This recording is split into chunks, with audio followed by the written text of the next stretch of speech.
It's Thursday, July 19th. I'm Paul Joseph Watson. This is Infowars Nightly News. Coming up on the show. Tonight on the Infowars Nightly News, 9/11 hijackers trained on U.S. military bases. Plus, bankers declare victory over the U.S. and Europe. They say we're conquered, we're done. Then Obamanoids and Obamanites converge on Austin, Texas to support the dictator-in-chief. All that and more on the Infowars and Nightly News. And remember, none of the graphics people, news investigators, camera people, or Alex Jones, or Paul Watson, or anybody else did any of this show tonight. The government did it.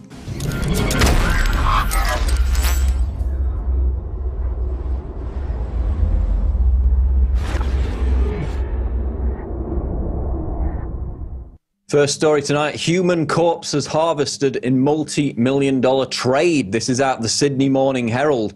A grisly trade in human body parts leaves relatives grieving and some recipients at risk of life-threatening diseases. On February 24th, Ukrainian authorities made an alarming discovery. Bones and other human tissues crammed into coolers in a grimy white minibus. Investigators grew even more intrigued when they found amid the body parts envelopes stuffed with cash and autopsy results written in English. What the security service had disrupted was not the work of a serial killer, but part of an international pipeline of ingredients for medical and dental products that are routinely implanted into people around the world. So basically, you know, another example of the sick world that we live in. Turns out that people are paying huge sums of money for body parts, which basically are used. This is pieces of dead bodies from people who have died. They've took the body parts, often without the relatives even knowing, after the person's deceased. And people are buying them for breast and penis enlargements in different countries around the world. Multi-million-dollar trade. Just another sickening example. Of course, we know a lot of the undercover dark trade in human body parts is completely criminal and illegal. But even this commercial side of it just sickens you. But, you know, hey, when the Obama administration says it's okay for Pepsi to use fetal cells from aborted babies in their soft drinks, declaring it normal business practice, then how far down the rabbit hole do we need to go? You know, how long before we've got a situation like the movie The Island, where humans are cloned for spare body parts? That's the direction we're heading at the moment. And it's basically, you know, welcome to the scientific dictatorship. It's 2012, you know, we've got Bill Gates, who says he wants to reduce global population, funding people to dump tons of sulfur particles, 80,000 meters over New Mexico, and, you know, barely a whimper of dissent. We've got mad psychotic scientists in control. So it's no surprise that this human body parts market is flourishing at the moment with this latest story out of the Sydney Morning Herald. TSA signs off on flight school owned by illegal alien. Kurt Nimmo, Infowars.com. According to the GOA, the TSA approved flight instruction for more than 24 illegal aliens at a flight school in Boston owned by an illegal alien. 8 of the students entered the United States illegally, and 17 had overstayed their allotted time in the country. Remarkably, 6 of the illegal aliens were able to obtain pilot licenses. The illegal activity went undiscovered until the owner of the school was pulled over by local authorities for a traffic violation. It was then discovered he was in the country illegally.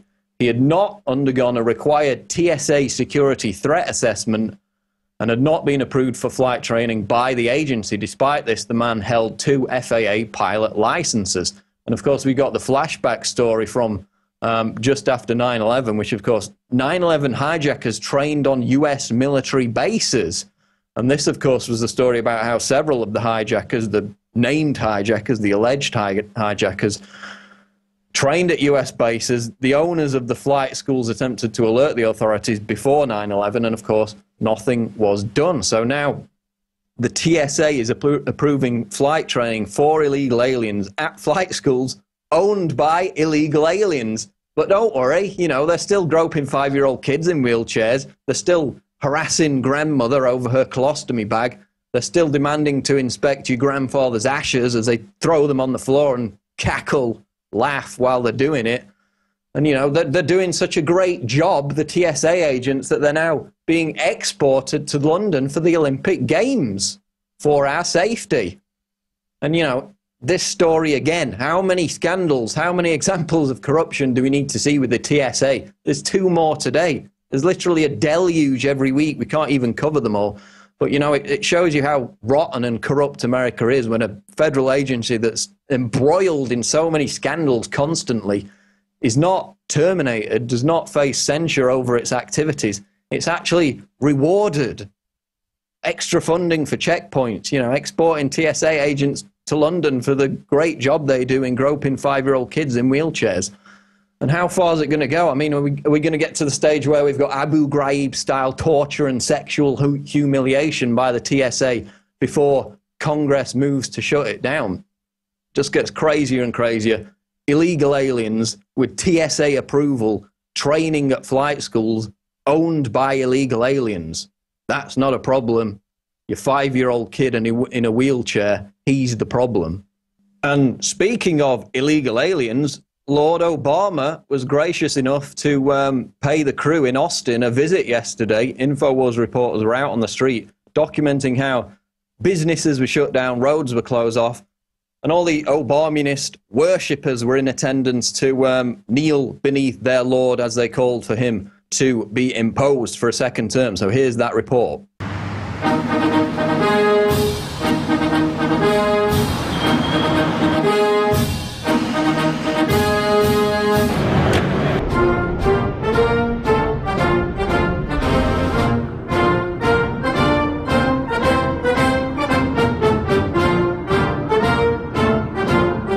Like the fact that Obama has killed civilians in 6 countries overseas? Oh, it was fabulous. We had our pictures taken with Obama. Did you really? Man, he's just a down-to-earth, friendly guy with good vibes. What do you think about Sheriff Joe Arpaio's investigation into Obama's birth certificate? I think it's just ridiculous. I think it's people who need something to talk about and something exciting in their lives. I think it's absolutely ridiculous. I like George Lopez's comments about that guy. I don't agree with the guy. Yeah. Do you think he should just move on, or is he on to something, or something that just, is he doing it for political reasons? Probably. I mean, I think he needs to move on with life and find something fun to do. Well, you know, I've heard people say they've been abducted by flying saucers, too. Maybe they were. Maybe so. Okay, what do you like about the president? I like to say, as part of a person who has struggled with health care and my son's asthma effects, and I can't afford the health care, the Advair, then I would say his health care plan to support all Americans would be, to me, the #1. Do you hate Arabs too? Is that why you support Obama? You like killing Arabs? Do you hate Africans and Asians? Is that why you support Obama? Yep, pretty much. Okay, there you go. At least you're honest. At least you're honest about killing innocent civilians overseas. All right, we've got one that can see. I'm here to just show my opposition to Obama's policies, how he's been shredding the Constitution with signing into law acts such as NDAA, pursuing these unconstitutional wars without as much of congressional approval. People say that he's not doing enough. Well, who could? When he was elected for the first time in a long time, I was proud to be an American again, because big government, it's kind of in order if you have a rather large country. But the wars are expanding. Now we're in Libya, we're going into Syria, and we're going to Africa. That's different?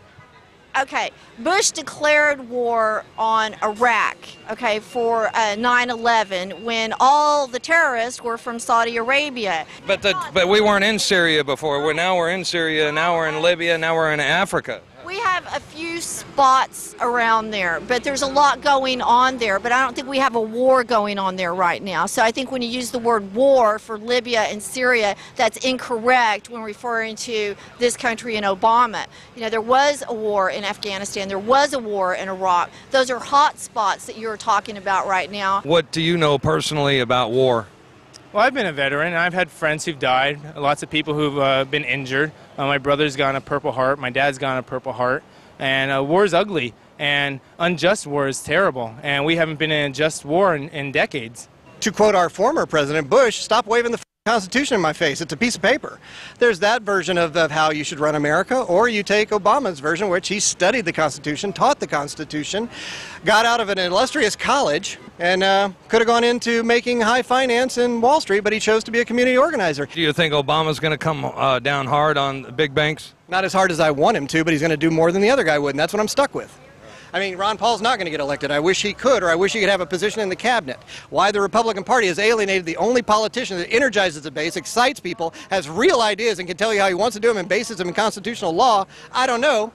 But they do, because what they really want is not what Ron Paul wants. They will support Obama no matter what he says, just like the Bush supporters. These were the same people that were protesting Bush. You know, we saw them. We saw the same people there protesting war, and legitimately so. But now, here we are with Obama in office, and they remain silent when all these wars. We got Libya, we got Syria, now we're in Africa. Is that crazy or what? Well, Dahlia Wasfi and Cindy Sheehan, both anti-war activists during the Bush years, they said as soon as Obama was elected, they stopped getting speaking invites. It was never about being anti-war, it was about being anti-Bush. If you support George W. Bush, you gotta love Barack Obama. No one kills Africans and Asians like Obama. Obama has killed civilians in 6 countries overseas. Did you know that? I'm full of it. I can name them.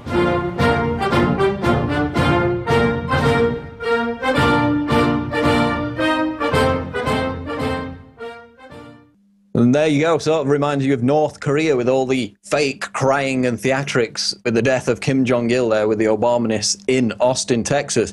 Now, moving on to some positive news, and this really is an example to all of us. Woman pulls gun to prevent smart meter installation. This is a story I wrote, Infowars.com.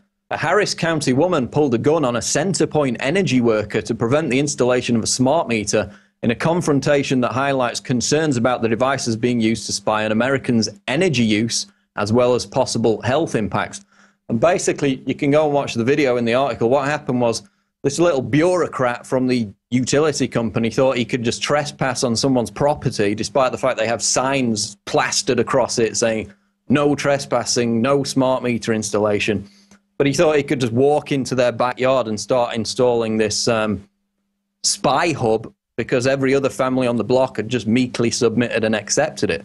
Well, unfortunately for him, 55-year-old Thelma Taormina didn't submit like the rest of them. She actually took a gun out and told the little creep to hightail it, which is exactly what he did. And this happened in an area of Houston, Texas. And this was after, of course, he'd already trespassed on the property, started physically grappling with her and pushing her away as she attempted to prevent him from basically vandalizing her home with this spying hub. And if you consider the stand your ground laws and the fact that he was trespassing, he refused to leave, he assaulted her, he's lucky it wasn't worse for him. And now the utility company's trying to take the woman to court. Massive response to this I saw on Facebook with people big upping this woman for standing up for her rights. But why are people like this lady who pulled the gun out, why are they so up in arms, literally, about smart meters? Well, it's because they're part of the Internet of Things. It's a wireless spy hub. And according to German researchers, they can actually, through these smart meters, decipher precisely what television programs you're watching. So it's not only spying on your energy use, it's deciphering your viewing habits. And there's also the health impacts. According to the American Academy of Environmental Medicine, they've done the studies and found that the radio waves emitted by these smart meters are actually exacerbating problems with people who suffer from neurological, neurodegenerative diseases, and also actually causing genetic defects, cancer, and other conditions. And they're actually urging a moratorium on the installation of these devices because of these health concerns related to electromagnetic frequency, radio frequency. But, that's a sterling example with the woman standing up for her rights, her Fourth Amendment privacy rights, basically sticking a gun in the face of this little bureaucrat who had trespassed on her property, assaulted her, attempted to install this smart meter that they didn't want. And again, as I said, massive praise in the aftermath of that story, which came out today with this 55-year-old Texas woman standing up against the control freaks. But another example of control freaks and bureaucrats turning into tyrants. Natural News reports shock claim LA authorities in Rawsome raw milk raids were impersonating public officials. Documents and testimony obtained by Natural News allege the following. The Rawsome Foods armed raw milk raids and prosecution of James Stewart and Sharon Palmer were carried out in part by law-breaking private citizens pretending to be lawful government authorities. Those individuals who have been operating under false labels such as district attorney or LAPD officer may conceivably be liable for millions of dollars in civil and criminal damages for their actions, which technically may be described as the armed robbery of Rawsome Foods, including theft of cash, willful destruction of private property, criminal kidnapping of James Stewart, violation of the civil rights of James Stewart, and a barrage of other charges, basically. So it turns out that these goons didn't have the necessary oath, the authority to carry out this raid. They didn't have the authorization, and it was a completely illegal operation once again. And, you know, they're terrified. Why do we see these raids happening over and over again, specifically in relation to people who produce or sell raw milk? Because they're terrified that Americans are reclaiming their freedom through healthy organic food, through raw milk. It's the one area where we've learned time and time again, you can completely take back control over your own life in defiance of these control freaks and bureaucrats. And that's why they can't stand it. This is a real massive movement in America to take back control over this vital area of our personal freedom. So now they're actually going and breaking their own laws to raid places like Rawsome Foods and go after people who are just trying to produce raw milk and healthy organic food. Zero Hedge reports 3 U.S. aircraft carriers now in the Middle East with 4th en route. And the Stennis, the aircraft carrier Stennis, will be the 3rd carrier accompanying Lincoln and Enterprise. As it turns out, a 3rd carrier was already en route, and as of today, the Eisenhower is either at the opening of the Strait of Hormuz or just past it. So basically, with a 5th one, with the Stennis arriving in 1 to 2 months, we've now got 5 aircraft carriers or 5 attack ships right there in the Strait of Hormuz, in the Persian Gulf, right as this escalation with Iran and Syria builds to a head. So, you know, the election's in 4 months. People have been talking about an October surprise. Israeli sources in the past couple of weeks have been jumping up and down with further at the rumor that Obama's going to give the green light to attack Iran as an election stunt. Now, we were told, obviously, that had been delayed until 2013. Many people expected it to take place at the beginning of this year. Then it was said it was going to be delayed until 2013. Now, it seems, according to Israeli sources, it's back on the agenda again for October. Of course, we hear that habitually, but will it take place this time? The movement of U.S. aircraft carriers certainly indicates that it's a distinct possibility.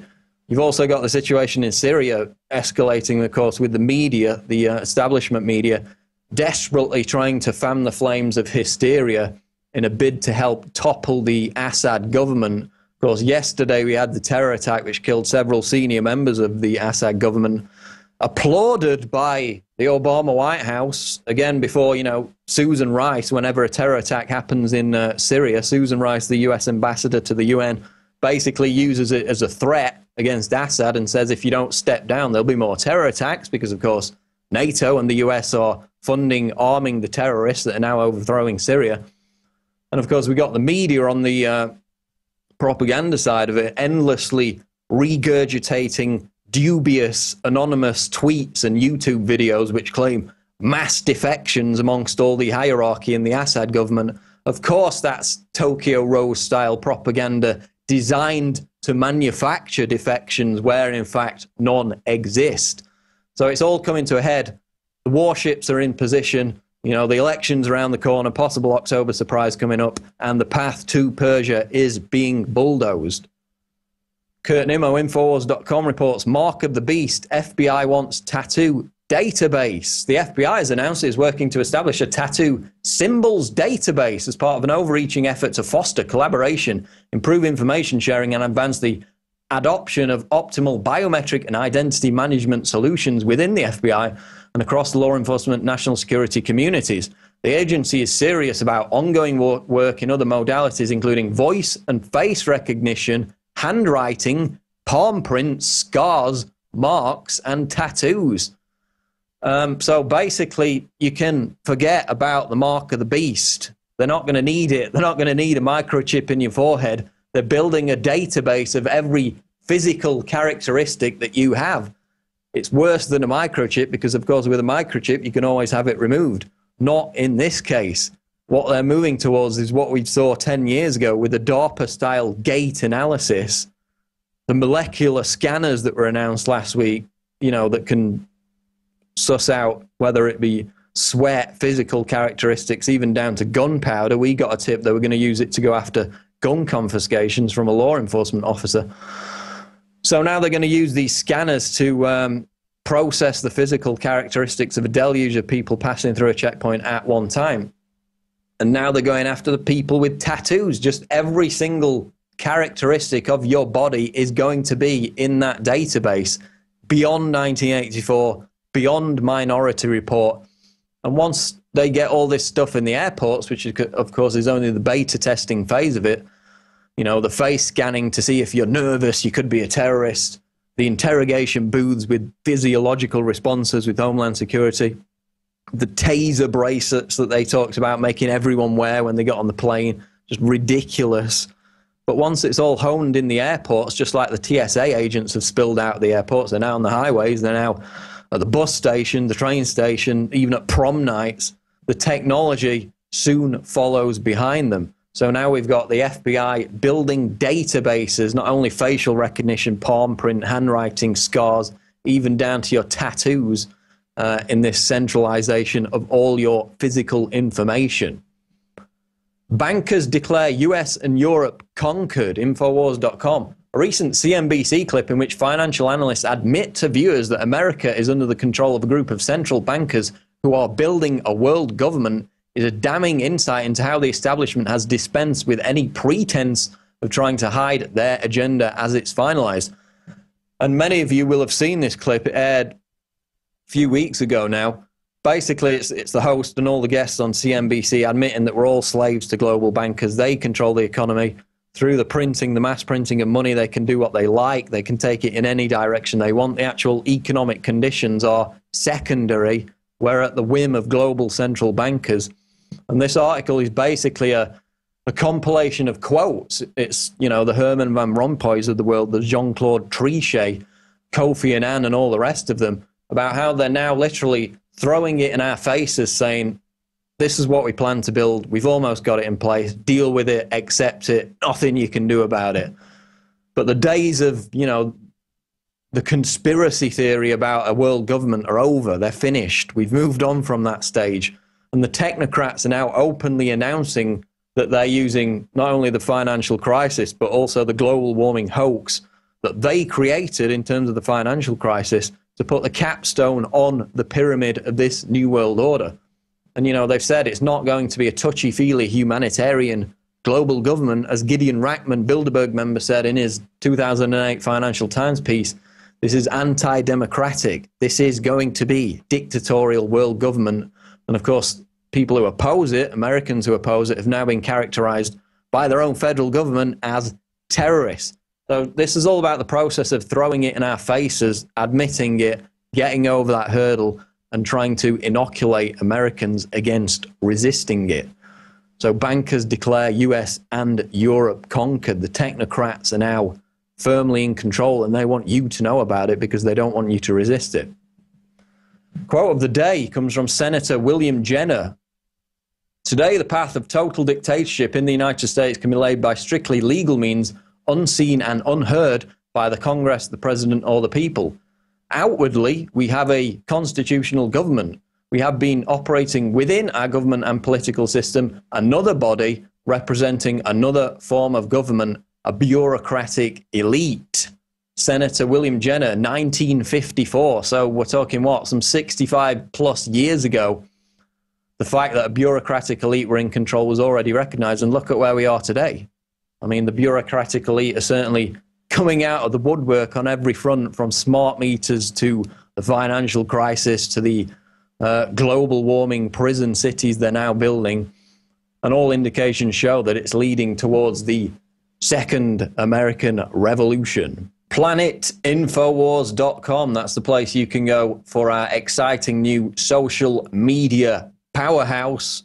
We've got Ask Alex, of course, which is the regular YouTube video section where you can ask Alex Jones your question. You can host your own blog on there. You can network with like-minded people, set up activist projects, arrange meetings, special events. There's also a dating section where you can form relationships with like-minded people. Powerful new social media tool, tens of thousands of members already. PlanetInfowars.com. It's free to sign up, so sign up today. And also we've got prisonplanet.tv, of course. For those of you watching on YouTube, that's our multimedia website in which you'll find Alex Jones Show archives, of course, the live video stream of the Alex Jones Show, the video stream of this show. And literally, you know, it's been going since 2004, almost 10 years of archives, multimedia archives, special events, speeches, every Alex Jones documentary. And it's necessary for us because it funds this entire network. If we didn't have prisonplanet.tv subscribers, you wouldn't be watching this right now. So we need your support. Just $5.95 a month. We've still got the 15-day free trial running. And that's prisonplanet.tv. Coming up now, Alex Jones in a fascinating interview with Infowars programmer Max Cabrera. And this delves into how what happens when the government declares war on the free market, private businesses, because, of course, Max used to live in Venezuela. And they talk about how his family's businesses were targeted for a takeover by the Chavez regime. So a fascinating insight into how the government, how the state declares war on the free market.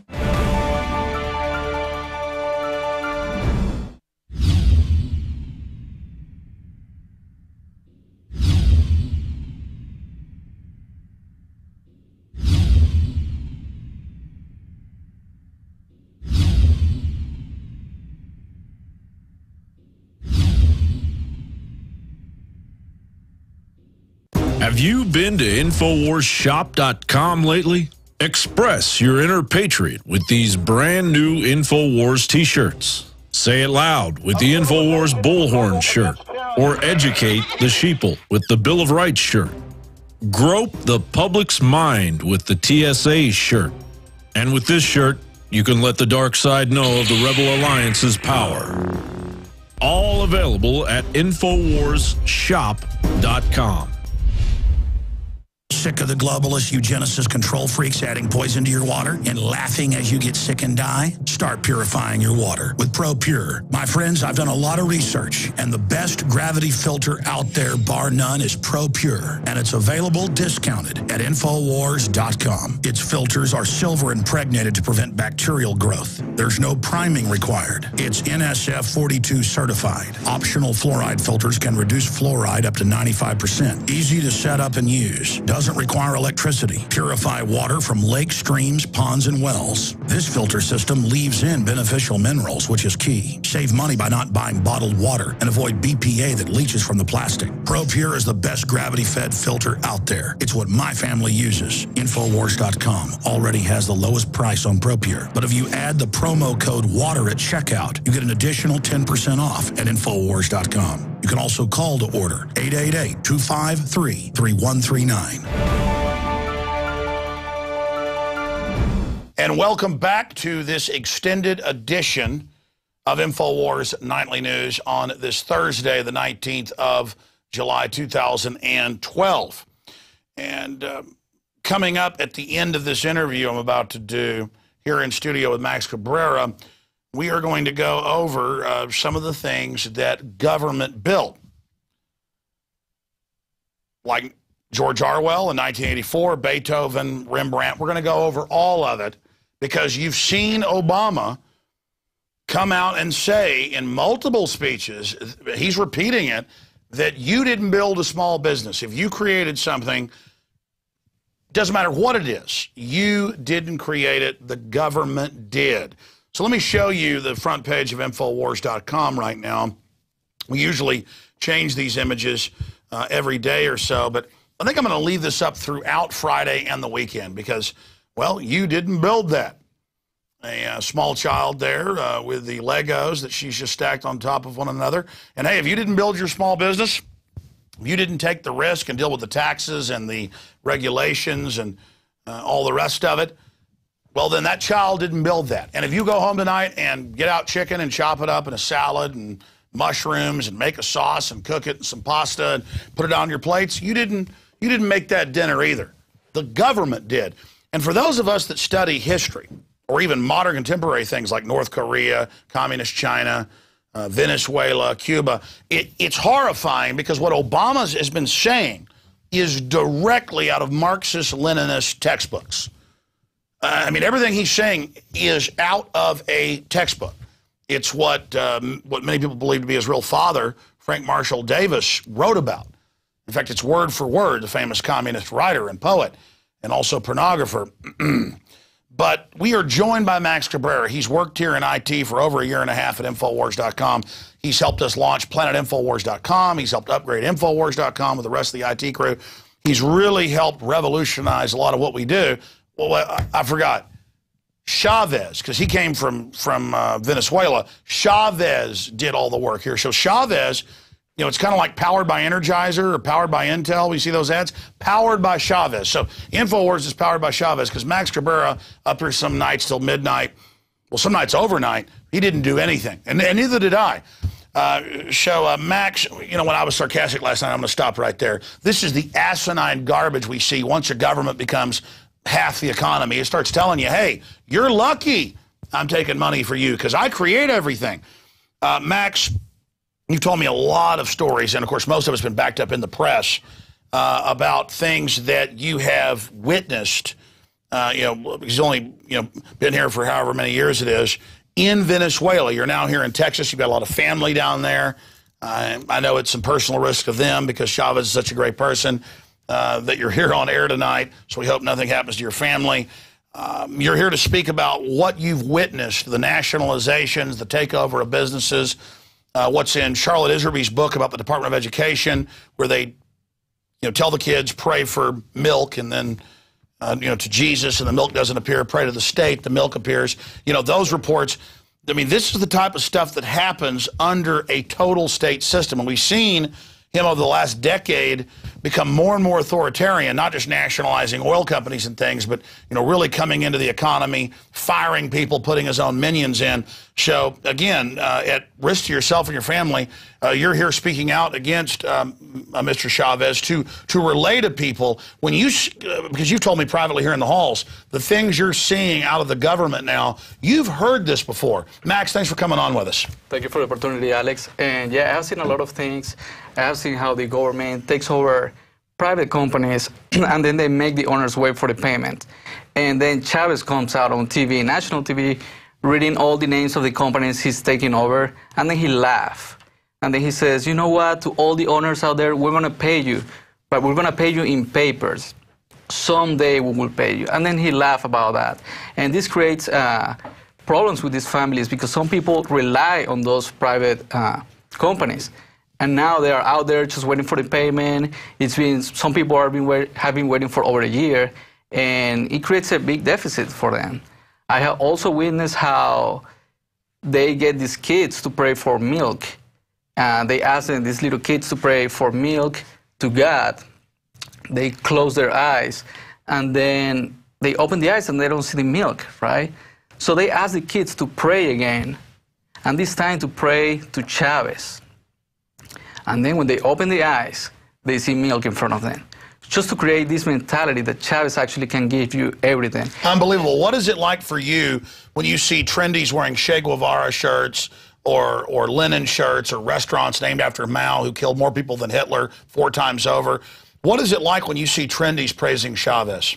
Well, I feel like sometimes they don't know what's really going on, and they feel like because some of his ideas seem good, everything what he does is good, but it's not true. I mean, the socialism idea, when he talks about it, is very nice. It's beautiful.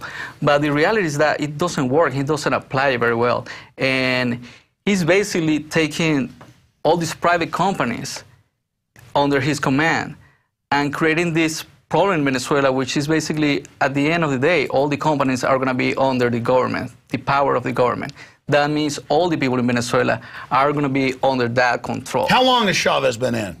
It's been 13 years. Because I've researched some of the history. Before that, there wasn't the big power outages. There wasn't the big shortages. Not that it was perfect, but Venezuela was developing. How have things changed in 13 years in Venezuela? It's been changing dramatically. Every time I go back to Venezuela, if I go there twice a year, and every time I go there, I see more poverty on the streets. I see more deficit of food or supplies that people need, like for example, like the milk, sugar, eggs. Chavez has been taking control of the prices of these elements, right? And then the companies can make a profit out of them. Therefore, they can produce them. So what Chavez does is take over those companies, or he goes to another market, to Brazil or Colombia, to import these products, and that's how he's supplying. But he's been controlling these companies so much that they really can't produce anything to put out there. So when you go to the grocery store over there, you don't find sugar, you don't find eggs, you don't find milk. So what you were explaining is that around here we don't think of SIM cards or as little data cards, anything, but there, if you have the money, you can't go get it. And that's what happens in the Soviet Union, everywhere you have communism. That's right, that's right. I mean, here, sometimes we see so many things normal, and where I come from, we appreciate having those things available. For example, I like going to the gas station and getting the basics that I need for my house. Over there in Venezuela, not even in the grocery store, sometimes you can get them. There are black markets for milk, black markets for chickens, black markets for a lot of things. I mean... And you were telling me the communists then control that part. They control the black market that they've created. They are black markets because people can't buy them on the grocery stores. And this black market is created by some people that are involved with the government and some people on their own. And go over some of the stories, because I've got a million questions here. It's so intriguing. We've been talking for over a year and a half about all this, and so much of what you talk about, again, is confirmed in the news.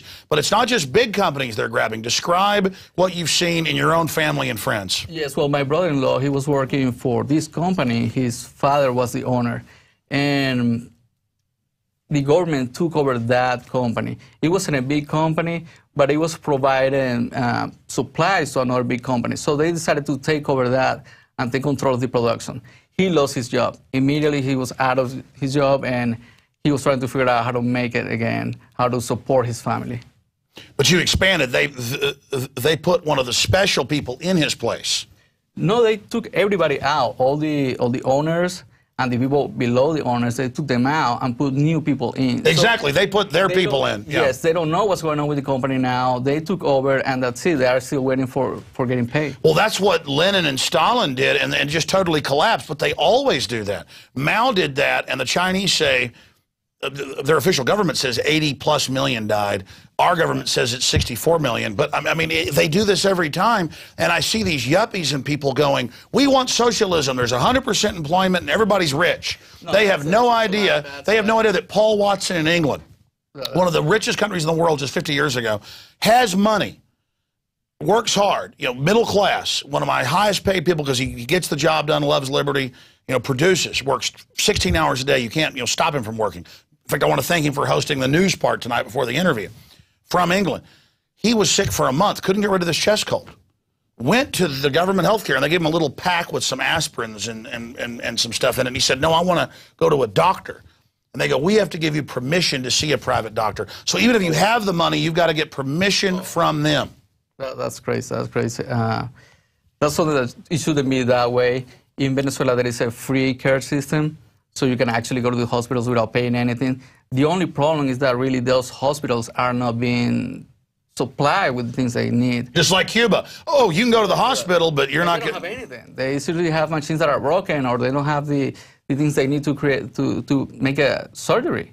Sometimes they ask the people to bring them, and if you can't get them, then you can't get your surgery. And so you get the drugs, the scalpels, the kits they need, and then the doctor knows how to do it, but I mean... Yeah, but you have to get it on your own. And all these spoiled yuppies, going and getting their government-paid-for college degrees or welfare or whatever, they are dreaming of this. Yeah. And they have no idea what they're... I mean, communism has never developed anything but total suffering. That's something that I see here in the U.S., that the government wants to take over all this debt. And that's something that Venezuela does as a socialism country. Like, they pay for education, they pay for medicine, they pay for the gas. So that's why we have the cheapest gas in the world. But what happens is that the government gets so much into debt that they can't really afford everything in a good way. So yeah, we have free education, but it doesn't work. We have free healthcare systems, they don't work. We have all these things that the government provides that really don't work because they can't support it because they're getting debt and debt all the time. Well, I mean, more than that, it doesn't reward producers. And that's why, in fact, I said I'd play the clip. Do we have the clip of Obama? I want you to watch this because, right. I mean, I know Chavez has that weekly TV show on Sunday nights or whatever. Right. I mean, and I've seen the transcripts because I don't speak Spanish well. But I mean, it sounds like Lenin, Stalin, you know, Mao, and then I hear Obama literally saying word for word what Chavez is saying. So I'm gonna play this and tell me if you've heard this from Chavez. Here it is. If you've been successful, you didn't get there on your own. I'm always struck by people who think, well, it must be because I was just so smart. There are a lot of smart people out there. It must be because I worked harder than everybody else. Let me tell you something. There are a whole bunch of hard-working people out there.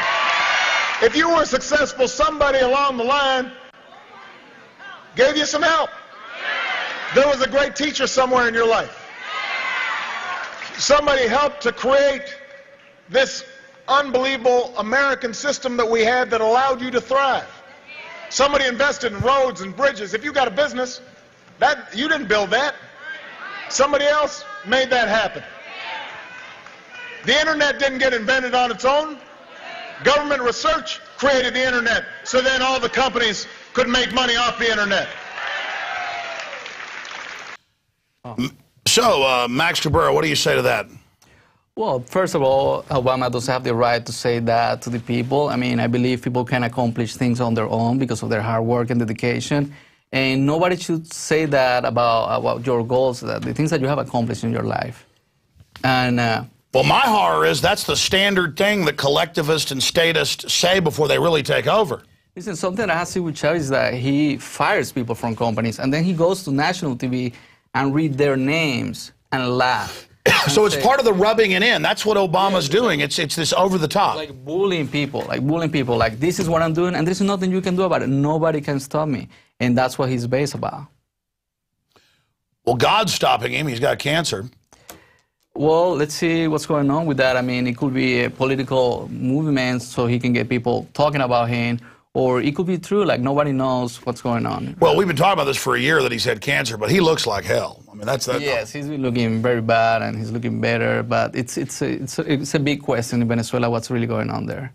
Well, again, I don't even wish any harm on Hugo Chavez because he's not lining people up, at least in public, shooting them as bad. Others, some persecution. Mainly, it's just they just take your house, they take your property, they take your business, they come in and then put their people in, and then they don't know how to do it, and then it all falls apart. It's just crazy.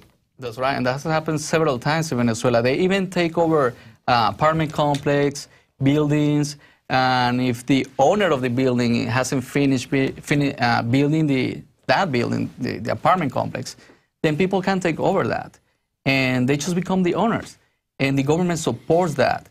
They have stopped some of those invasions, but the concept that Chavez puts out there is that one where socialism is good, and that's where it's going to create success with everybody.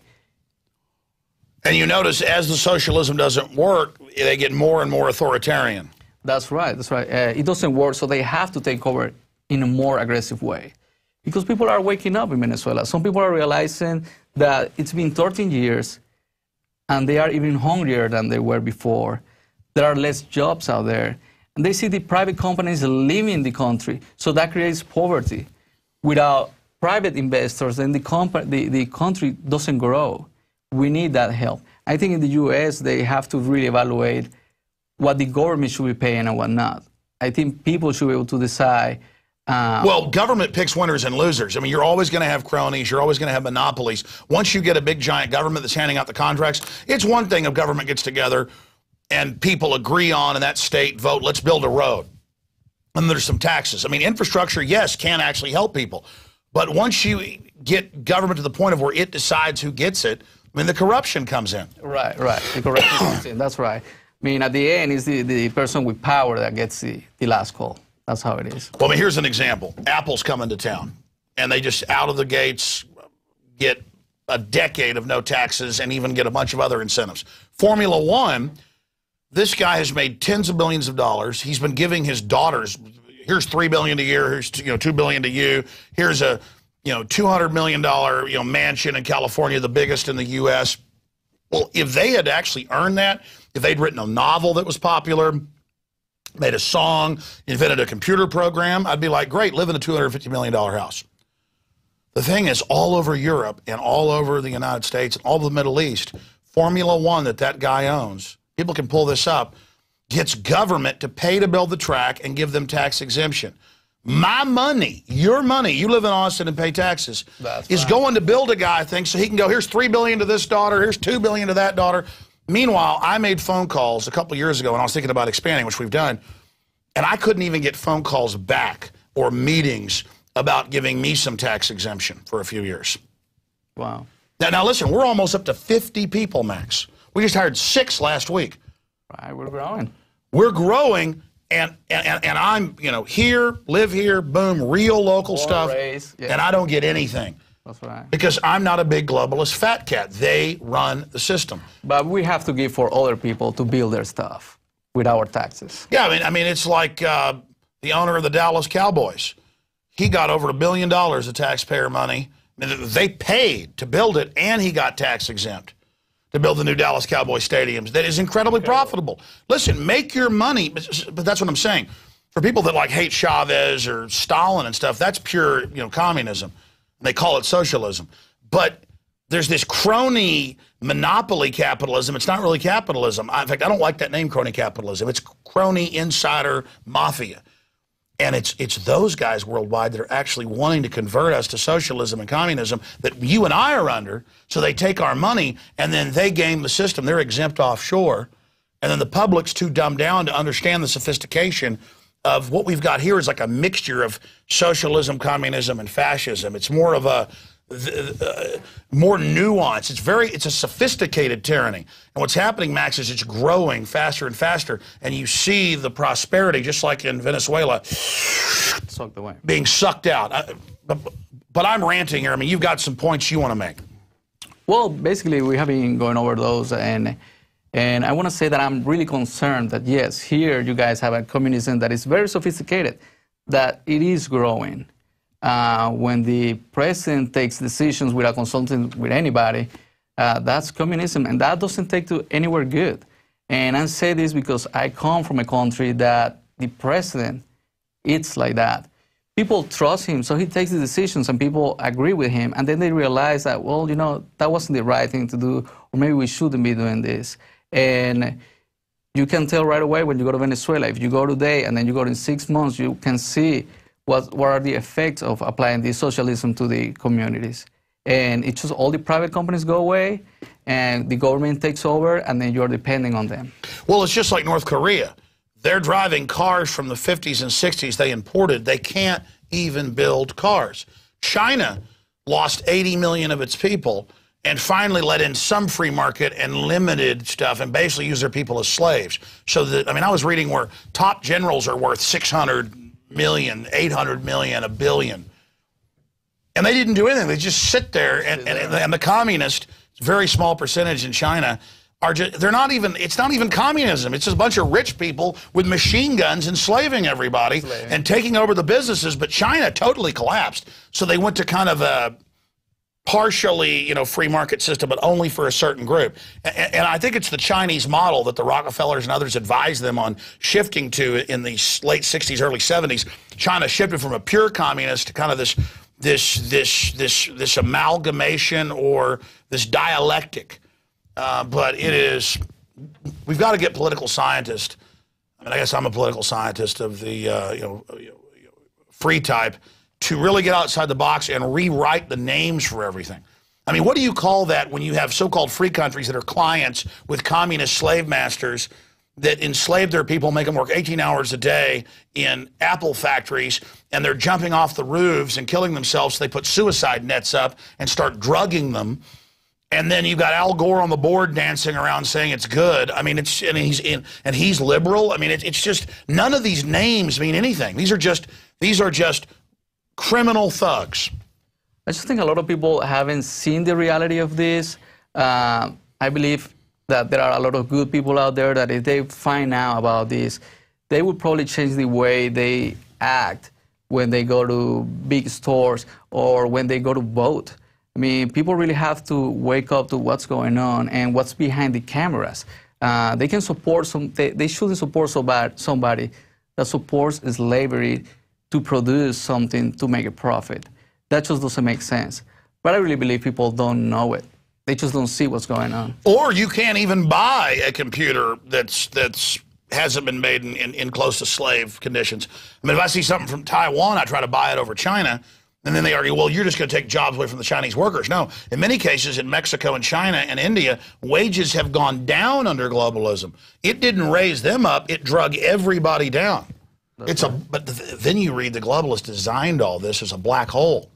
Because the poorer we are, the more they can buy everything up. That's right. I mean, it is cold-blooded. That's right. You can actually say that's what's going on in Venezuela, but in a smaller scale. People are poor over there, therefore the government can control them. There is nothing they can do because they don't have the means to do it. So it's the same thing around the world. The people with the money, with the control, will create a system so they can always come out as the winners. And see, if I was a top globalist, I guess I wouldn't get in that position because I wouldn't be parasitic. I would try to reverse it to empower humanity so great that we could just break out and do incredible things. But again, they're so envious and jealous of human potential, they'd rather shutter everything just so they can control it. Nobody can be better than them. That's what's going on. Nobody can be better than them. If you don't want to empower people because you don't want to compete with them, you just want to have them under control. Competition is something that gets people But see, worried. I felt so good this week when Mike Adams came in and did 2 days of the show, and at many levels did a better job than I would do. And then I called Rob Dew up and I said, take this call where he talked to a guy about military gun confiscation and killing Americans. And I said, come in, cover the Unidir documents, cover all this, and then go into that and then put it up. And it went viral. And I could sit back and watch that and say they did a really great job. They executed it, and it wasn't me up there doing it. Right. And I guess for them, they don't, though I'm malfunctioning, because for those that are survival of the fittest, they'd rather dumb everybody down so they could be the fittest in a kingdom of enslaved, dumbed down people. And that is just incredibly wicked. I mean, for me, that's the ultimate sin. And I'm concerned because I see a lot of people following dumb shows on TV, really avoiding the real problems. Today I was listening to a show, I was on the road, and the guy started talking about, like, people really don't focus in the real problems. And then he started talking about some random things in Hollywood. So even some people that they think they are covering the real facts, they're just giving away a bunch of things that we don't need to know. We don't want to know about how some families living or how they spend their money. We need to know about what's going on in our country, what creates us, how we're going to survive, how our kids are going to survive here. Well, that's it. I mean, we haven't progressed past the Roman system of building a gladiatorial event, killing people, and you're cheering for somebody getting killed, your neighbor, one week. The next week it's you, but you don't care because you've been brought into the spectacle. We're following an ancient system. They say, get away from the Bill of Rights and Constitution. It's old.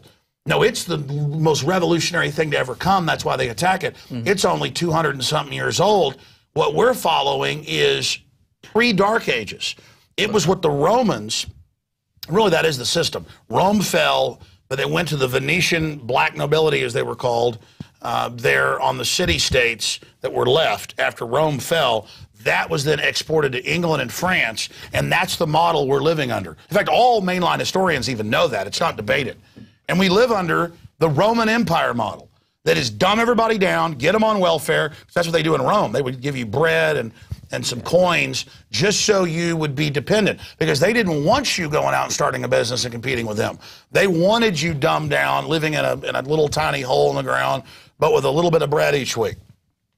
Well, I guess here in America, there is no problem if you're dumb, because anyway, you don't do anything. The government does everything for you. Well, that's it. In 1776, it was really the flower of the Renaissance, but also in the middle of the age of revolution and the age of all those conflicts that happened. And it was like, no, humanity's good. We're going to build you up. The individual is what's going to create something great. And then collectively, if individuals want to get together for ideas, then there's a choice in that, and there's power, but it's collectivism through choice. Right. I mean, so there is something to collectivism, but it's the choice to join the collectivism at limited levels when you wish. So it's the power of the individuals together that then create something that the collectivists are afraid of. And that's why Obama and all of them always attack the individual, because the idea of the individual being empowered threatens them. I mean, it's really that simple. It is simple. And an example for this will be planetinfowars.com, our social network. If you see all the articles, there are amazing articles there that we're promoting Infowars, and a lot of art that people are creating.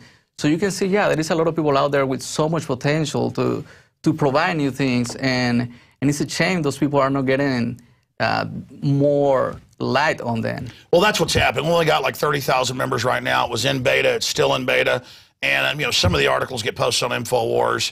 Some of them get, you know, tens of thousands of readers. Most of them only a few hundred. So everybody get in there, talk to each other. This is for you. Right. PlanetInfowars.com. And it's a building. I mean, I think it's done quite well, but it's still, again, in the beta process. You have the newest ones up there, yes. But if you click most popular.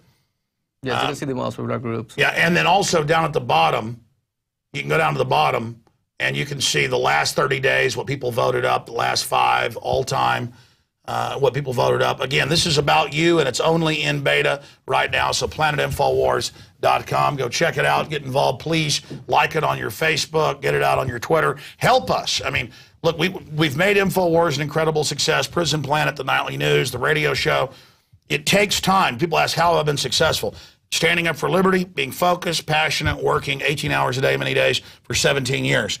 But now things are moving into a new level. We need to move quicker up against this tyranny. Where do you see things going? I mean, you see people are waking up to Chavez, but he still gets magically reelected. What's really happening there? What do you see happening with Chavez? Who is the opposition in Venezuela? Capriles is the opposition in Venezuela, and a lot of people are expecting for him to win. There is a concern if Chavez wins again, then people get used to being controlled by the same person. So you can have somebody in control for so long because people get used to it. Either it's good or bad. And there are chances that Chavez could still win. We just need to wait and see. If the elections are controlled or not, I can't really say, I can't really talk about that. Well, somebody as arrogant as him, and I mean, I don't think he's going to get power up. Let's see what happens. It's hard to tell. People in Venezuela, they don't know. I always talking to people, reading the news, and it's a big question. Nobody knows what's going to happen. We just need to wait and see the results. You want to talk to folks in Venezuela in Spanish real quick, Max? Just say a few words to them. Sure, go ahead. There's the camera right over there. Look right into that one. All right. Bueno, a todos los venezolanos nada más quiero decirle, mandarles mis saludos y desde aquí lo estamos apoyando, hablando sobre las noticias de Venezuela y estamos pendientes pues, de lo que sucede por allá. Vamos a cubrir las noticias y quiero invitar a Capriles a una entrevista aquí con Alex Jones. Siempre estamos pendientes de lo que pasa por allá. Muchas gracias y saludos a todos. All right, buddy. Right. And hey, in the future, we're going to start at least once a week and then every day having Spanish news blurbs, right. Maybe 5 minutes long, and we're working on all of that. In fact, we've got a reporter who's bilingual coming in, today he should be here. So that's very exciting. We're getting a lot of stuff launched here, ladies and gentlemen, and it's thanks to you. We're not like people like George Soros that get taxpayer money out of bailouts and then fund all these groups like Media Matters and Think Progress that are calling for us to have our funding cut off. I mean, they actually wrote articles about that yesterday, saying we've got to get Infowars and Prison Planet not linked on Drudge because they're sending tens of millions of views, page views a year. It was 30 million. And I guess between WorldNet Daily and my site and all of them, it might even be that many. The point is that total over a year, it's about 15% of our traffic on those sites. As they pointed out, some of it was accurate, 30% of our traffic sometimes in a week. But, I mean, that's not all. We have the syndicated radio, all the other stuff we're doing. That's almost 90% of it. It's like 85% of what we're doing. But it just shows they're like, we've got to shut off their funding. We've got to shut them down. I mean, that is just so un-American, so anti-liberty. And then it's White House run, and they're tax exempt. They would never let us be tax exempt. Again, it's a rigged game because they're the enemy.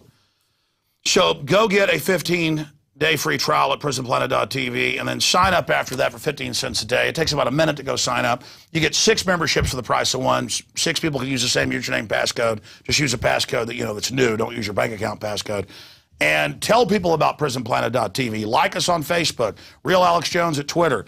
Call in to talk radio. I mean, you've got the power. We're on Boxy, Roku, prisonplanet.tv, Max Cabrera, and the other great IT people have busted their butts to make the site work really fast and better. You've seen it become revolutionized. I mean, we're doing so much in the face of this tyranny. I mean, they've got internet kill switches, all this coming in. And that's why I'm putting everything I've got now into expanding in the face of this. Please stand with us. We are revolutionizing resistance to tyranny. This is 1776, Part 2, and it's worldwide. Tyrants steal your money and organize it and use it against you. Vote with your dollars. Spread the word about Infowars.com and prisonplanet.tv. The Wright brothers didn't do what they did with government's help. So many of the true trailblazers did what they did while being attacked by the state. You take Galileo pointing out that the earth was not the center of the universe and being locked up by the government of that day, the corrupt church. Government is not the answer, it is the problem. And when the government fears the people, there is liberty. When the people fear the government, there is tyranny. And that's, of course, Thomas Jefferson. And, of course, V paraphrases Thomas Jefferson when he says, Evie, the people shouldn't fear the government should fear the people. It's that simple. All of the nobodies that couldn't get a job, who aren't popular, they go and get in positions of power that they create for themselves, and then they bring in more people like them, so that you have to pay attention to them. That's what the presidential alerts onto your phone are about. That's what all of this is about. That's what Janet Napolitano in the Walmarts on jumbo screens saying, don't trust your neighbors, they can be terrorists, only trust us. It's because they are the terrorist. We've seen this in history thousands of times. It's repeating itself again. It's repeating itself again right now. There have been thousands of cultures and hundreds of countries with government after government. And this type of tyranny is the norm when good people don't organize against the control freaks. It's that simple. And that's why now I want to break down people that did it despite the government. Because, again, Obama is saying you didn't build jack squat. The government is the reason we've got anything today. You didn't build that. I know I've been harping on this all week, but it is just so incredible. Big government, in every case in history, creates insane nightmares. Take the Roman Empire during its decline, each emperor getting more insane than the last. Just like Kim Jong-il or Kim Jong-un or their grandfather in North Korea, Caligula married his horse, fired the Senate that had been puppets for hundreds of years, and made his horse the head of the Senate. Nero burned Rome to expand his palace, or part of Rome. He famously fiddled as it burned. This is what they do. This is what happens when you let authoritarian crazies get in charge. And the bigger the government, the more that danger increases. And the more the government's just disconnected, too, and kind of stomping on people and individuals because it can't deal with it. It's local control, local freedom. You know, I saw a comment on Infowars today. The person was asking, Alex, what's wrong with global government? Well, it's kind of like fire bulkheads or water bulkheads in a ship. If you hit an iceberg or hit something and one breaks, you've got bulkheads. It doesn't flood the whole ship. Countries are like firewalls. You know, firewalls in a house. You put a big firewall in the middle of the house, so if a fire starts, you can run it through 2 stories. It doesn't leap over and burn the other side of the house. It's very inexpensive to do compared to the damage in the lifetime of that home. So the best analogy is states. You got 50 states, and some don't allow gay marriage, some do. Well, you can just move to one that does or move to one that doesn't, depending on your view. Some states have restrictions on abortion. Others don't. You can move to the state you agree with. Some states have state income taxes. Others don't. You can move to the one that doesn't or does. Some states have guns banned, and the crime rates are, 10 times higher or more, but you can move there if you like living in Chicago with hundreds being killed every week. Again, that creates choices, real diversity. See, we're all taught discrimination's about race or even religion or sexual stuff, but where the real discrimination history comes from, this whole race thing's pretty much new in the last 1,000 years or so. Before that, it was about what class are you from or what specific, religious group. See, it all comes down to insiders only giving contracts and jobs to themselves and creating laws to shut down their competition. Big government is a nightmare, and it always promises the young and dumb all this Valhalla and not having to work, and you'll get somebody else's money. And then early on in the process, actually some of that happens. But power is being amassed. Money is being skimmed off the top. So I thought here tonight we would just do a brief expose, just off the top of my head before the show tonight. I just thought of some of the trailblazers who did things without government backing. And still, other famous folks like Lewis and Clark, they had some government backing, but it was still about their individualism to go out and do that. So certainly I recognize that people collectively can get together and build a dam, build a road, create a militia. I mean, there's all, but most of that should be voluntary. So if you agree with it and envision it, then people go out and buy organic food to where now it's about half the food on store shelves. 10 years ago, you couldn't find it. That was just voluntary voting with your dollars, changing the landscape of things. But continuing here, let's go over some of the people that did not have their success through government but themselves. Ludwig von Beethoven was a musical genius, even though in the last 10 years of his life he was pretty much deaf. Some of his most powerful symphonies came out of that just from the feelings in his mind and physical vibrations that he felt in his body from the sound. Beethoven actually liked Napoleon and big government at first, but later turned against it. You can actually look into that, and became more of a libertarian when he had been somewhat of a statist, but that was his mental processes. Beethoven produced his own music, played it out on his own piano. Beethoven, yes, worked through other talented musicians, but his mind envisioned that music. So that's why I'm starting with Beethoven, because that flowed out of his mind, out of the incredible human spirit that is so uplifting. Beethoven. Obama, you say that he didn't build that, he didn't do that, he didn't write that. I say you lie. I say you're a fraud. I say that little child right there built those blocks. And other entrepreneurs came up with the idea of Legos so that she could later build that. The state did not do that. The state delivers the Soviet Union, Communist China, Mao Zedong. It creates North Korea. I mean, Cuba can't manufacture cars. They're driving old 50s and 60s vehicles. It's a joke. Continuing here. Moving on from Beethoven. 1984, Eric Blair, a.k.a. pen name George Orwell. His book, in a way, actually did come out of the state. The nightmare that he saw out of Stalin when he had been a communist and believed in it and went and fought in battlefields in Spain and other areas and got shot in the throat, you name it. He found out the communists were as bad as the fascists. And he worked in the BBC and propaganda during the war. And he discovered that these governments needed each other in tyranny and that governments were staging terror attacks. So he wrote essays about how 1984 was the nonfiction book he got published as fiction, basically, of what he had experienced and seen. So in a sick way, Obama, you're right. George Orwell didn't really write 1984. I mean, he did, in all its incredible prose and piercing understanding of life. But what makes it so real is a lot of it is composites of what he witnessed in the Spanish Revolution and so much more. But again, you didn't write 1984, government. Your murderous exploits, though, was part of what propelled him and gave him the impetus to write it. So in a sick way, I guess Hillary says her favorite book's 1984. You're not supposed to use it as an instruction manual, though. Continuing here with the Mona Lisa. Do you think that the painter of the Mona Lisa got their inspiration from government and was able to do that with that eye and that skill? Because of you.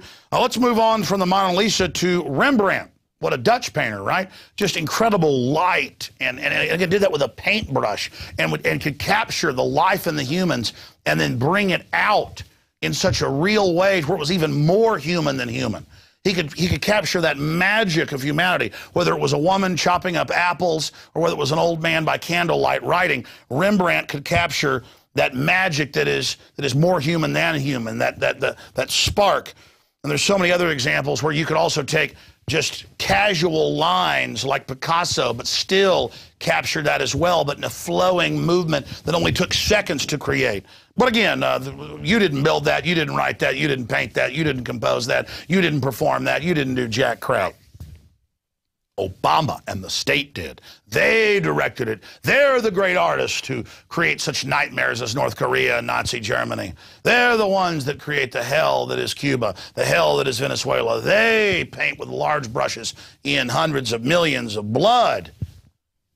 Continuing, Frank Lloyd Wright, Falling Water, and all those incredible homes that he built and designed for individuals all over the United States. You as an architect did nothing. You did nothing.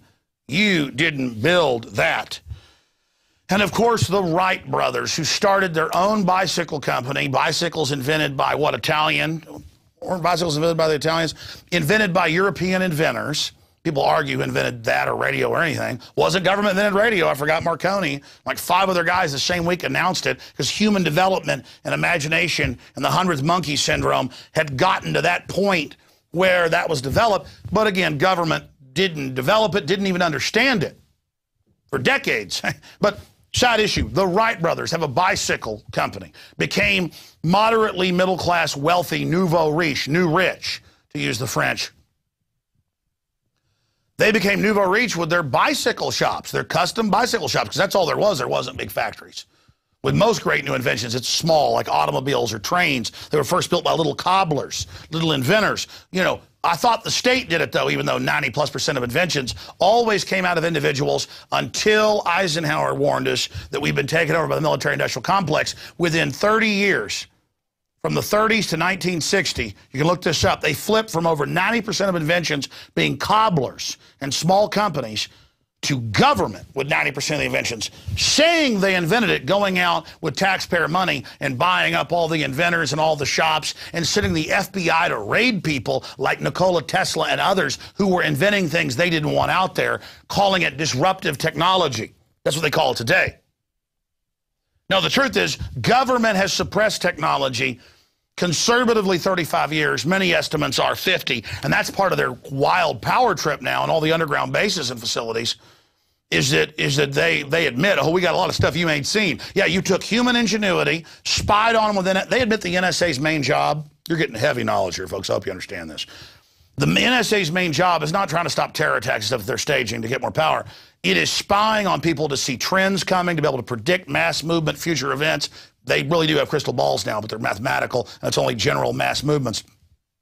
And so, and of course, I told you that about 10 years before Google admitted it. They now say they have, quote, a crystal ball and can predict the future in mass movements. You can look that up if you're a new viewer and are still living in 1970. You think you're living in 2012, you're really living in 1970. I am living not in 2012, but in 2047, the year we're really at. You understand that? Oh, yeah. Anyways, I don't know if you can handle stuff this heavy, folks. I'm going to start letting you into the full breakdown analysis here. Now, the issue here is, I could have said 2045, it doesn't matter. That's where the globalists really are. With all of our stolen technology, they take underground, literally, in many cases, and into their national security complexes. They saw the power of the individual. They wanted to harness it so that finally mega state could come. Finally, control freak state could come. Finally, the hunchbacked, inbred globalists who hate humanity could feel like they were really superior to us when the whole time they've crept around in gangs like vampires, grabbing us like Little Red Riding Hood when they could. They're weak, and they know it. They're stunted spiritually and at every other level. And so here you have the Wright brothers, who invent the first aircraft and launch it by themselves at Kitty Hawk. Not the government, not you. And so they go and take over the research just by stealing massive amounts of money from the public. They bankrupt the economy by design, declare an emergency in 1933, with the reorganization, the Emergency Powers Act, begin getting people dependent, taking part of their paycheck to put into mega funds that the globalists could use to take over the rest of the world while getting you dependent. So that's the larger strategic program there, while suppressing technologies and suppressing our civilization at a lower level with faulty tech that has back doors built into it where they can spy and surveil and control us, while their high-tech grid has been built off of our ingenuity and systems, which they don't even know how to properly use from a tyrannical view because they're stunted, even though they have the computer interfaces to give them answers, because they don't have full spectrum analysis because they are spiritually blind. That is the larger issue we're dealing with here. Now, continuing here, Ben Franklin. Let's move along now to Ben Franklin here. Ben Franklin, love him, hate him. He was probably an Illuminist, but he thought he was rebelling against the church and things. Discovered electricity, harnessed it, invented lightning rods that have saved trillions in property damage, invented hundreds and hundreds of things, was writing books when he was like 14 years old, traveling all over the Atlantic on ships, an incredible life, absolutely hated big government and talked about how nasty and terrible it was, and of course helped pioneer this republic that we built. Ben Franklin hated big government. Ben Franklin did it without you, Obama, and all the control freaks and what you try to do to humanity so you can sit on top of a pile of skulls. Ben Franklin says, go to hell, Obama and Stalin and Lenin and Hitler. Go to Hades, where you belong. Get out of here. We're sick of you parasites, and the sleeping giant that is humanity is waking up to you. Continuing here, I want to look finally at Gutenberg. You know, Gutenberg, 500 plus years ago, you can see one of the 5 books they originally printed of the Bible right out here at one of the museums in Austin. In fact, I meant to send a team. It was 2 weeks ago, my mom went and saw it. It's not always here. We should go see that Gutenberg Bible. They got a bunch of the other first books printed. It is magnificent. You can go right in with cameras, guys. In fact, I want to go over there next week. We went to the local the Natural History Museum for the other piece, because I'm one of those evil people that's into, you know, all this information. You can say, oh, a printing press, big deal, print a book. Hey, there were people tried to develop printing presses for hundreds of years. They got burned at the stake or killed because the system knew that they couldn't control information anymore with a small technocracy on top, cloistered, if those printing presses got out. So Gutenberg finally, because he was in a freer country, despite all the oppression, he was able to put out a printing press that worked and was able to deploy it, and it revolutionized the world. It is to them what the internet is today and beyond, because without that, you wouldn't have the internet. I mean, it is the equivalent of light speed propulsion. It is the equivalent of anti-grav. It is the equivalent of transmitting data that our fellow species members have developed and that would be taught and then lost because you had to, you know, speak it down through the ages and, you know, try to write it down, and then the nuances could be lost. This incredible thing of language was released to us by the Gutenberg press and Gutenberg. And it was done despite the fact that governments and the church opposed it. Again, he built it. You didn't, scumbag. Shut up, liar. My God, you're an abomination. And all of your ilk that create North Korea hellholes, you are the plague. You are the enemy. You are the antichrist of the human spirit. You are a total threat to everything. You cancers. I will rout you out. By God, I've sworn on the altar of God, eternal resistance to every form of tyranny over the mind of men. You are blasphemous. You want our minds, you want our souls, and you ain't getting it. No matter how many people you pump up on Prozac and the rest of it, they've still got spirits, and we're going to reach them. I want to thank government for bureaucracy, for dusty, dirty government buildings. They're so lazy they can't even mow the grass at government buildings here in Austin. I want to thank you for all the pot-bellied people you've ruined, taking their destiny away. I want to thank you for the feudalism, the dark ages created by government suppressing technology. I want to thank you for everything you've done, you trash. Folks, it's natural to hate these people. This is your normal instincts. You have it for a reason. Your brain is incredibly powerful. You haven't turned it loose yet. It recognizes the enemy. Our species defeated all of the big cats, the bears, the diseases, the weather, everything by the grace of God, the tools we were given. We are not meant to fail because a bunch of psychopaths get together and try to dumb us down so they can squat on top of us in the mud. Activate humanity. Unleash your potential now. Don't worry, it won't happen overnight, but the countdown has begun. The thawing has begun. I can see it. I can see the DNA, the electricity firing. I can see the pistons begin to hammer. Don't worry if black smoke blows out the back of the engine at first. That's only humanity coming to life.